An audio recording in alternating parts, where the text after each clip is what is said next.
ก๋วยเตี๋ยวเรืออีกแล้วครับมาอันนี้จัดไปเนื้อหม้อไฟโหดูเนื้อโห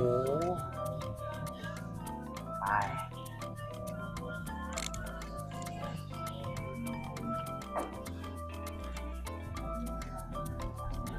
อย่างนุ่มอ่ะนี่ดูนี่ใกล้ๆเนื้อตุ๋นเด้ง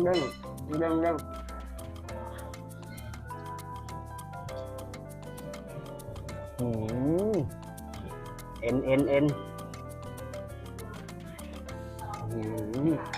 นี่ครับแล้วก็แคบหมูครับใส่ไปเยอะ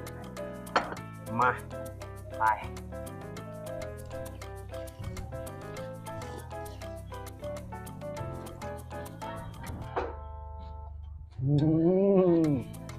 สุดยอดกรอบ